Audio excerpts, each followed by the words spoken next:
Hi guys, this is Andrew with rockclass101.com and welcome to live lesson episode number. So I wanted to let you guys know that every second Monday of the month at 7 p.m. Eastern, we're going to be live streaming a lesson over at rockclass101.com. Now these live lessons are going to be hosted by Matt Dahlberg, and each month the topic will be different.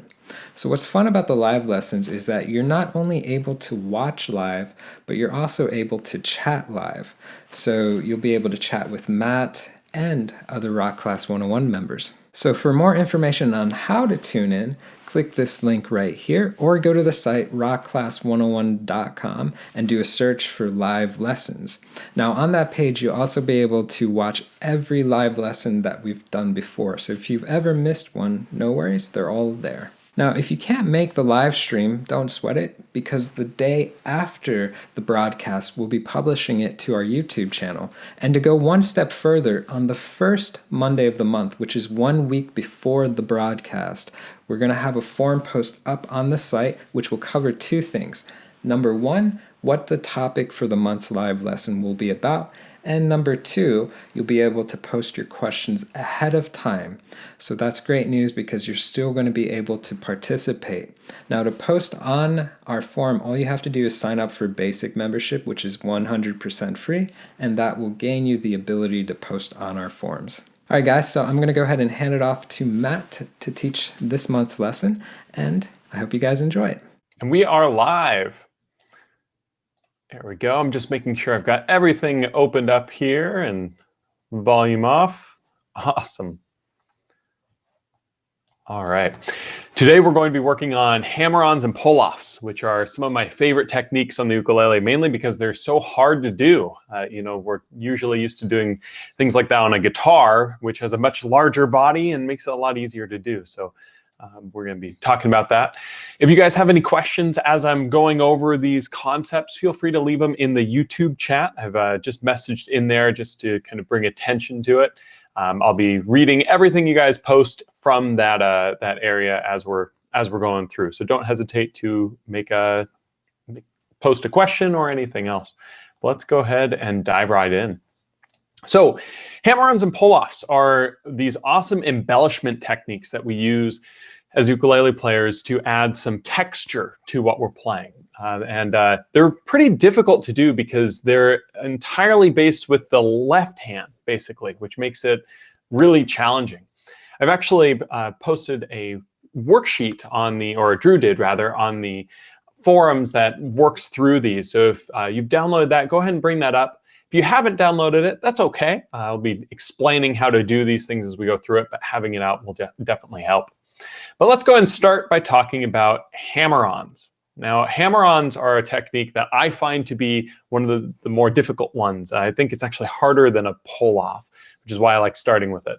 But a hammer-on is basically this technique here, this sound.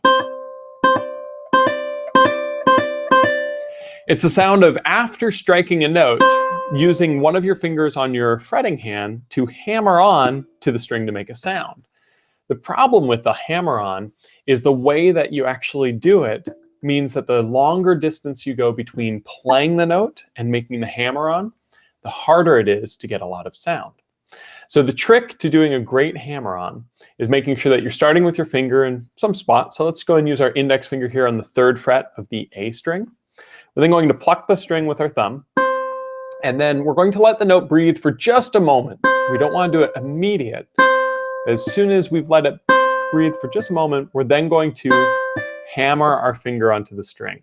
Now for the actual hammer-on technique, what happens is the ring finger here is what I'm using to hammer on. So index finger here on 3 of the A, ring finger hammering on to 5 of the A.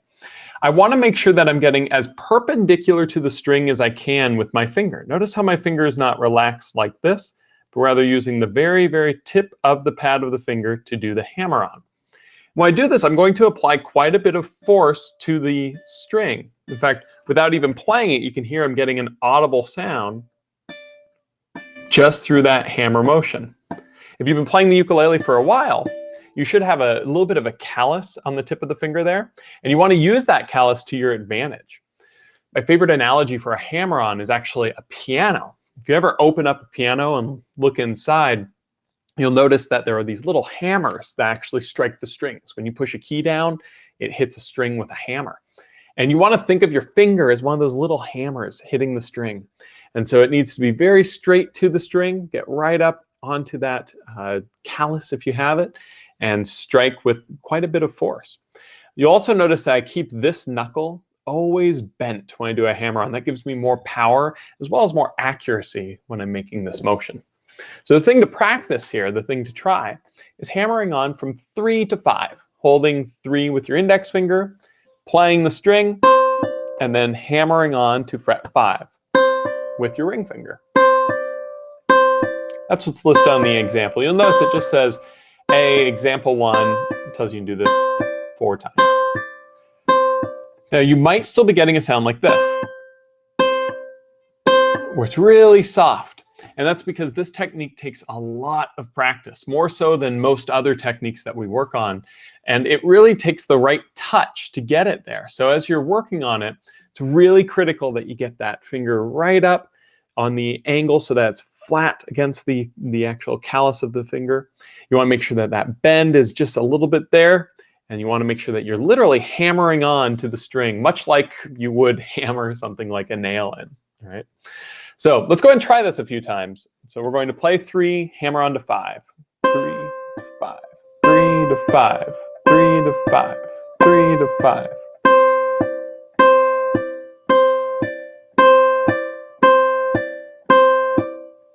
Very good. So again, it takes quite a bit of practice to get this technique comfortable.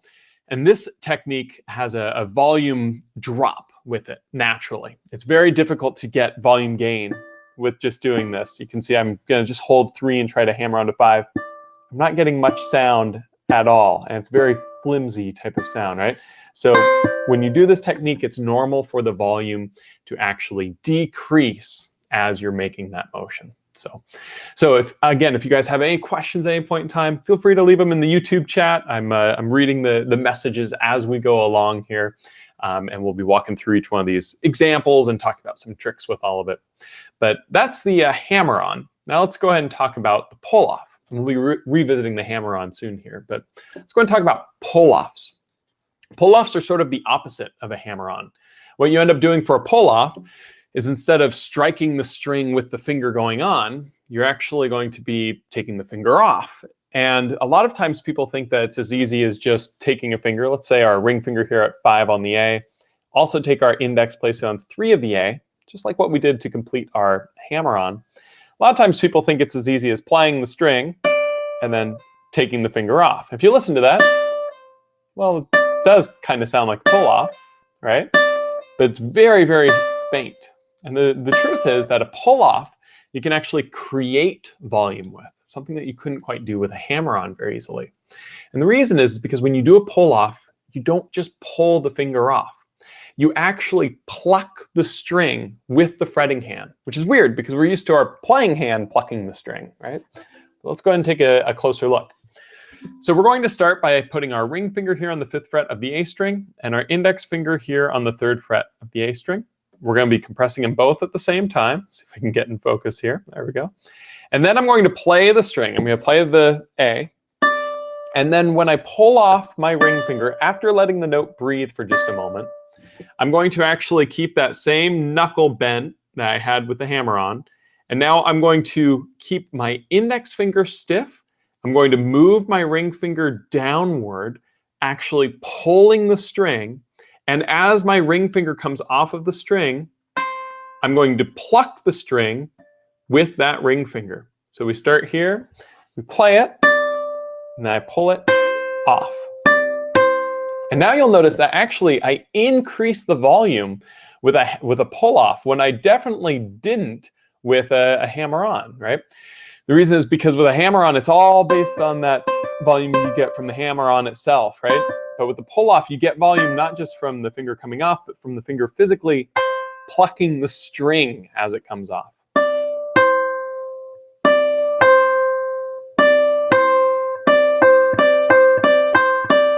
All right, so that's a pull-off. Let's go ahead and try it with the example. We're just going to sit with 5 and go between 5 and 3. So we'll play 5, pull off to 3.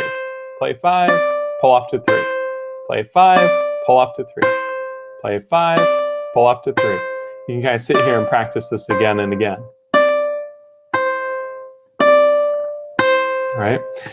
So that's the pull-off technique. Again, we're going to be revisiting pull-off and hammer-on together here in just a moment. But I did notice a question in the chat. Ricky says, what's a real-life example of why you would want this technique instead of plucking separately? And that's a great question. You know, these techniques, the hammer-on and pull-off, still create articulation of the note. So it's not quite a slur, sort of like if you listen to a vocalist sing between two notes, they might go ooh, ooh versus ooh, ooh, where they actually will blend them together. This technique is sort of the ukulele's version of that to an extent. A slide is the best case of that. But when you want that sort of more lyrical and in a lot of ways electric guitar type of sound, this technique can work really well. So a great example of that is if I'm doing some sort of blues solo, I could go something like this, or I could go, right, which will be more of that hammer-on and pull-off type of sound instead of going, right, doing the hammer-ons and pull-offs. Can really make it sound buttery smooth, you know. It also helps us build up a lot more speed when we're using hammer-ons and pull-offs because we no longer have to use our playing hand to articulate the string. So I can actually play things with just this hand because of its movement. And that's kind of fun to do. So again, we'll be talking more about examples as we go through here, but that's sort of a real example of why you would want to use this over articulating them individually. But now let's go ahead and look at example number 3. Now, example number 3 is actually the same thing as 1 and 2, or, you know, the A and B, but smashed together. It's going to be doing hammer-ons and pull-offs at the same time, or in this case, we're going to do pull-offs and hammer-ons. So what we do is we start here with the 5 on the A with our ring finger and the 3 on the A with the index, still pushing them both down. We're going to pluck the A string, and then we're going to do a pull-off, which should create more volume. Then we're going to do a hammer-on, which should have less volume, but then we do a pull-off, which creates more volume, followed by a hammer-on, followed by a pull-off, followed by a hammer-on, pull-off, hammer, pull-off, hammer, pull-off, 5. And we can just keep this sort of going. The full example there that's written goes something like this. And that creates a really cool sound where now I can build up tons of speed without having to pluck the string each time. Now, if you've never done a hammer-on and a pull-off before, this is going to prove to be very difficult, and that's okay. It takes a lot of practice. It's sort of like learning to walk. You know, I've got a 2.5-year-old son, so obviously he's been walking for a while now, but he's still learning the whole running thing, right? He goes way too fast, but it usually ends up with a face plant. Same sort of deal. It just takes a while to get your feet, or in this case, your fingers underneath one another to get really comfortable with these techniques. Just remember that when you do the hammer-on, you're going to ensure that your finger is hammering on like a little hammer with a nice angle onto the fret. And you're going to then, when you pull off, actually physically pluck the string with that finger. And now you can keep going kind of all day. Now, again, I can't stress this enough. This thing, the ukulele, it's not made for hammer-ons and pull-offs in the same way like an electric guitar is. If you're playing an electric guitar, you have all the sustain in the world because you have an amp that's actually giving you sustain. If you're playing a steel string acoustic guitar, you have tons more sustain because the body of the instrument is so much bigger and allows those notes to ring much, much more. So when you're doing this with the ukulele, it's very difficult, and that's okay. It takes a little bit extra practice. You'll also notice this is going to be easier if you're playing it with a larger ukulele rather than a smaller one, just because the tone tends to stick around a little bit longer. So hard mode with this is definitely playing on a soprano ukulele, but it can be done, I promise. So that's the hammer-on and the pull-off, and they create this really, really cool sound. Again, if I'm ever doing some blues soloing type of stuff, I'm totally using the hammer-ons to create that sort of sound. You know, it's just so great. It's just awesome. And you don't get that same sound if you're articulating every note with your finger here. versus just, to me, there's no contest there. I like Jimi Hendrix though, so I'm gonna definitely gravitate towards that sound. So that's hammer-ons and pull-offs used together. Pretty neat. But I alluded to something earlier when I said slurs and voices, and that might have been a little bit confusing in terms of what I said. And now we look to our fourth example here, and this is going to incorporate what are called slides. And slides are an incredibly important embellishment technique because they are what create the most lyrical sounds when we're playing ukulele. When I say lyrical, I mean most voice-like. The human voice likes to have elements of articulation, which is every time essentially we enunciate something. So if I were to sing two different notes and I were to use two different syllables, for instance, I would have two different articulations going with it, right? So if my notes were, essentially going, thinking of a word here, if I were doing, my speakers are called focals. So if I were to go focal and I were to go focal, where I go up like that, focal, you can hear that articulation between those two notes. But what if I wanted to have those two notes, but I only wanted to say one word? A lot of songs do this, a ton of songs. So now maybe my word is cup instead of focal, and I want to go cup. Now you can hear that the voice is not enunciating cup, it's slurring those notes together. On the ukulele, we cannot slur because of the frets very easily. Every time we go to a new note, we need to essentially re-enunciate it with our finger, and that makes it so that everything is really well articulated. So the slide is a technique that we can do to create that same sort of lyrical sound. And the way that we do this is almost make it so that we don't have frets.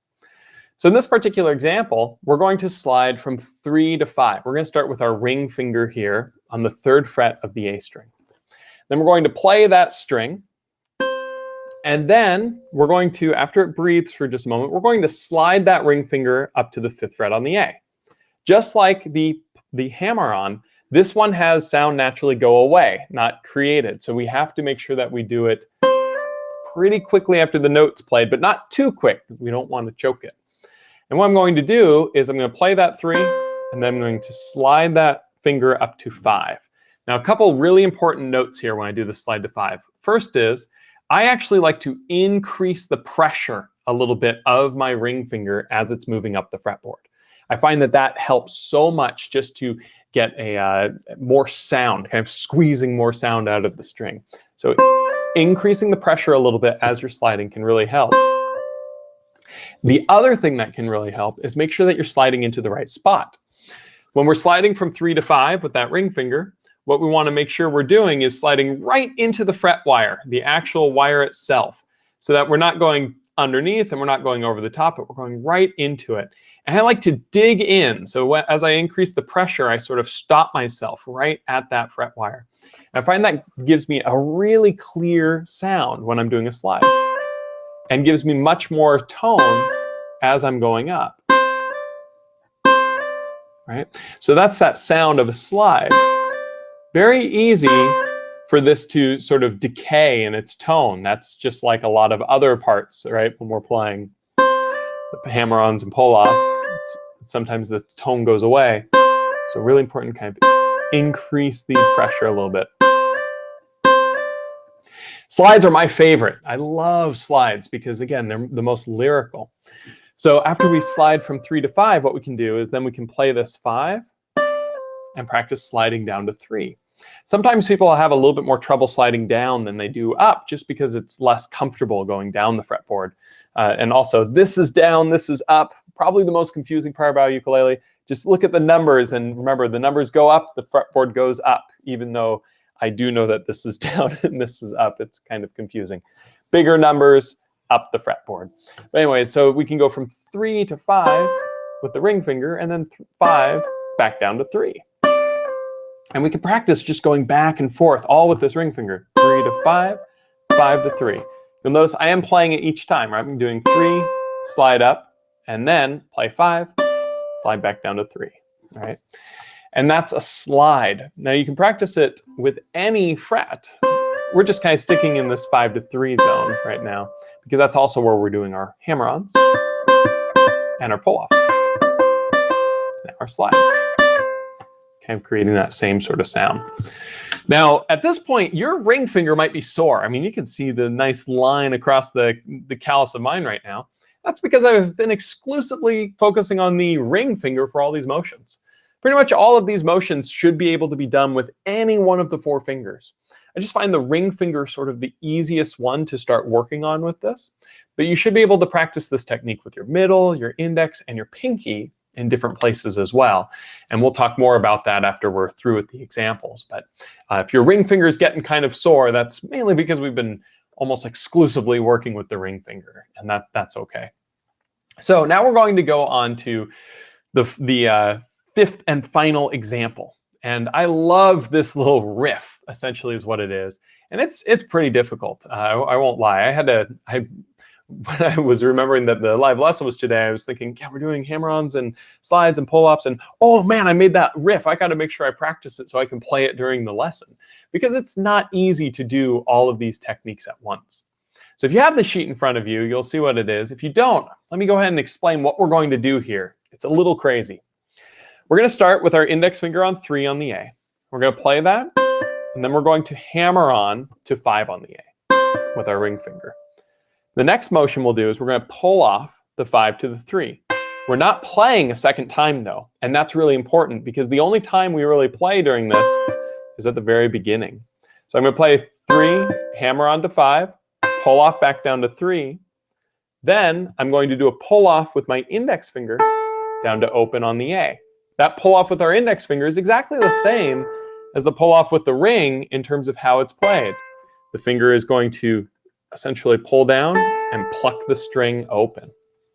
All right. Then after that pull off, we're going to then hammer back on to 3 with our index fingers here. So we have,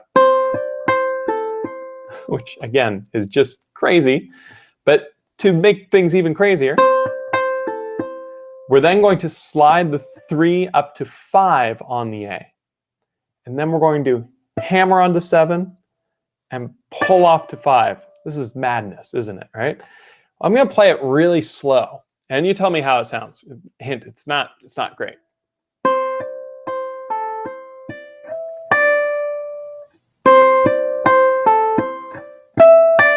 Right?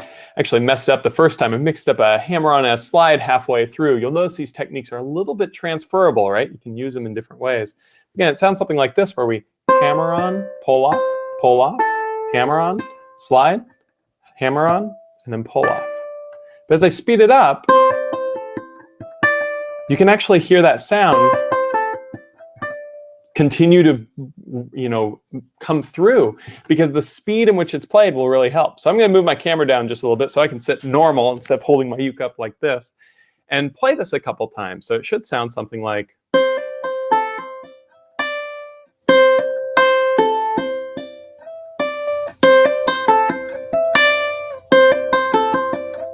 Right? It's really kind of fun to start messing around, and you can interchange these, which is what's so cool about it. You could do, anytime there's a hammer on, you could do a slide instead. And anytime there's a pull off, you can also do a slide. So I could even slide the whole thing, except for obviously to open, can't slide down to 0. And that can kind of work. Now that doesn't sound great, right? That's not really what the exercise is. The exercise is meant to show how these techniques can all be chained together. And this is absolutely excessive, where we've got 8 straight notes where we only play on the first one. This is not a real world example, but it's a really cool example of how this technique can allow you to not have to play something with your playing hand. You can keep that left hand or that fretting hand rolling.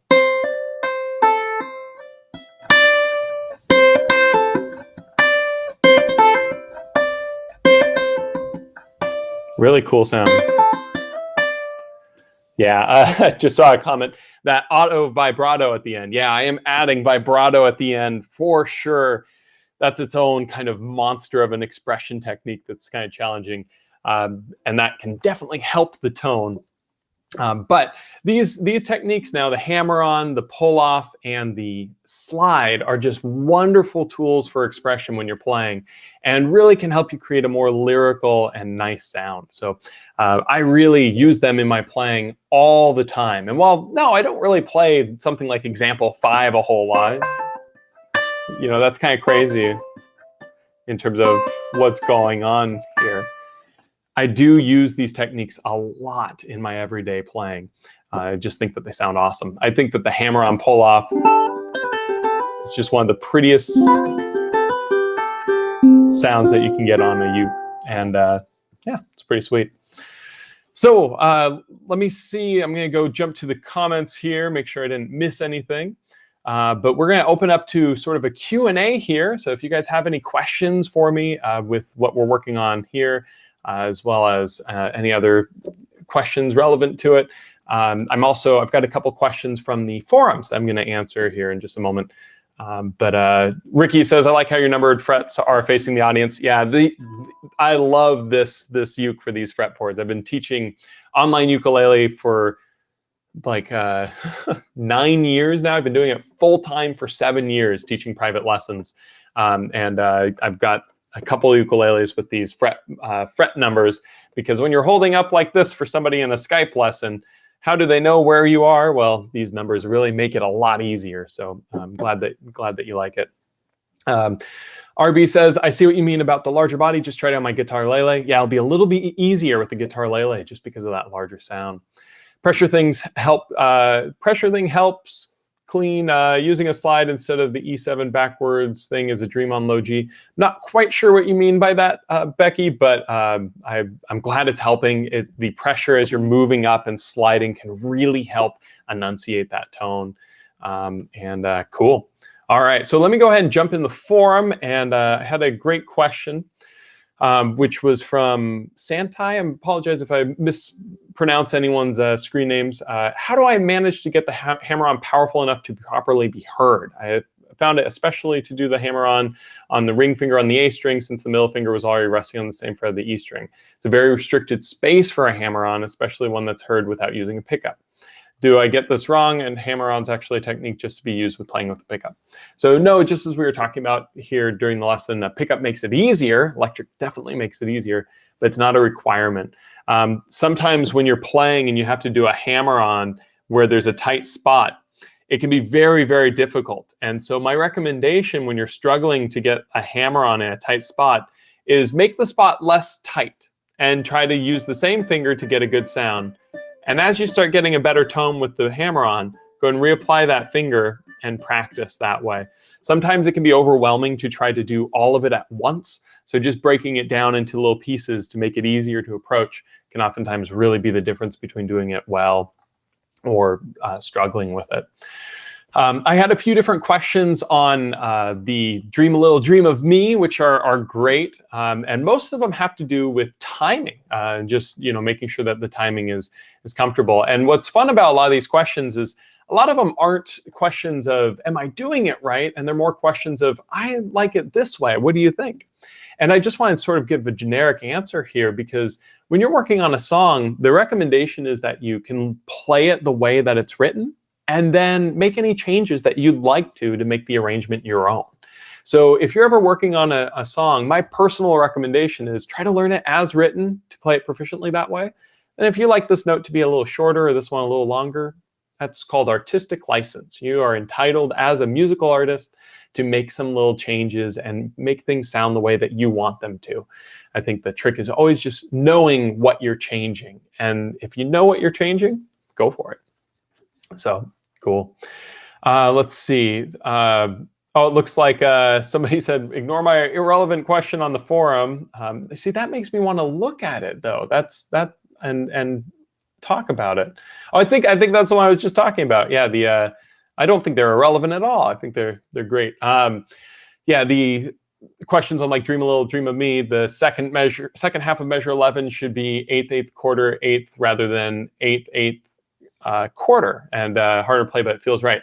So absolutely fantastic example of, I think that if you like that sound, go for it. Be able to play both and then, you know, make it the way that you want to sound. A lot of the arrangements that I will do for everything will have timing areas that are different than the original because I liked it, or I felt it was easier for the arrangement to teach, or something else. And so feel free to change it. Sometimes you might be changing it more back to the original, but that's just sort of the process of arranging and creating stuff. So cool. All right, let me just check real quick if there are any other questions. If you guys have any other questions, feel free to leave them down below in the YouTube. It sounds like too late, you just answered it. Sweet. It's a good question. There really is no such thing as a stupid question. It's, you know, it's always for information. So I remember when I was in studying music theory in college, I made a lot of other members of the class angry because I would ask so many questions and I would derail the teacher, but I really wanted to know something. And so I like it when people derail me for that. So I like private lessons and group lessons too, as you can really have that interaction. So cool. Well, it doesn't look like there are any other questions right now. I'm going to ask, I'll wait for just a moment. Oh, here's one. These techniques should be good for 16th notes. Yeah, so hammer-ons and pull-offs you can use at really any speed.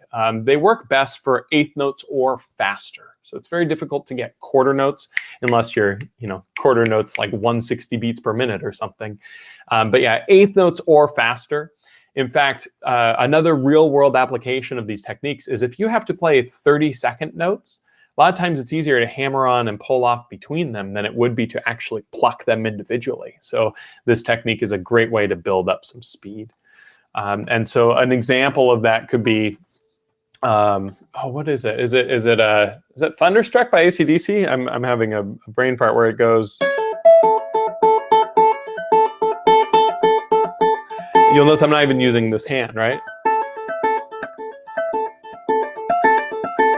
And the reason is if I were trying to go,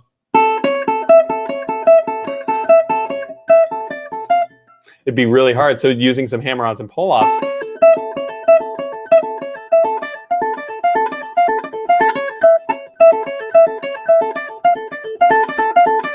Makes it so much easier to play. So it actually facilitates, in that case, a better technique.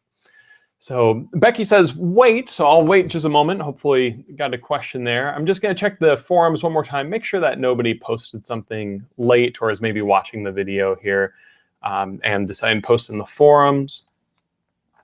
How cool are forums, by the way? Being able to communicate with people all over the world about ukulele. It's awesome. I started, when I started playing the Ukulele Underground had just come out. And I was really active on those forums for a long time. It was so cool to be able to, you know, interact with other uke enthusiasts. And something I really like about Rock Class is you get a little bit more dedicated people in something like this forum because everyone's wanting to learn the new stuff. So cool. Becky says, I asked about callus making a pull-off brighter than I want in the forum. Is there a trick to get around that? Thank you for bringing that back up. Yeah, so it's kind of funny because the callus should help overall. If you're getting too bright of a pull-off, that's a good problem because it means you're getting essentially too much of one. To help darken it, though, it just has to do with the way that you release the finger on the string. It could be that it's not the callus, but actually the nail of the finger itself. So right now my nails are a little bit long, actually, for my left hand. And if I accidentally strike that string with the nail, let me get it just right. You can hear that really bright sound. It's because actually the nail is catching. That's usually the most common instance for creating too bright of a sound. But the callus certainly can too. My recommendation is to find a point where you can release off of it, where the callus is not essentially using too much of it. If you have the callus coming to a point, that can create a lot of brightness. So it's just sort of repositioning to find where that callus will create a good sound.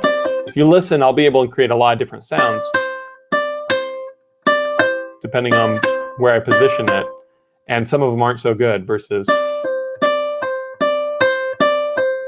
One other recommendation is if you're getting too bright of a sound, you probably are doing it too hard.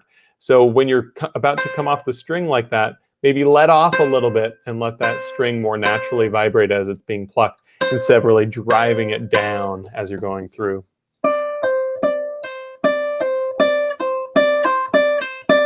Another thing is you can try it with other fingers, even trying to like an open string, and try with each one of these fingers. You can play on the same fret each time and see if that helps at all. But yeah, it's probably just the calluses.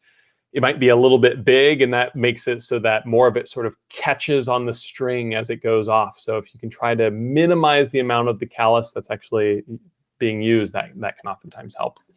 So Curly Uke says, thanks, Matt. I spent most of the time with a smile and a frown on my face. Night night from the UK, everyone.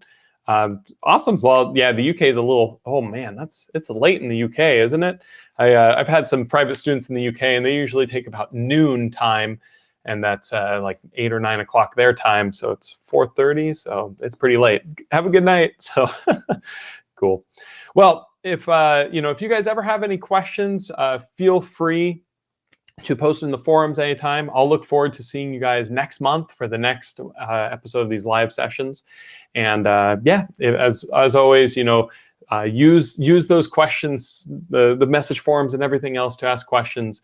It's what really makes classes like or Rock Class awesome, because they're so engaging, and it's just so cool. So, well, thank you guys so much for attending. I will see you guys next month, and I hope you have a wonderful rest of April. Take it easy.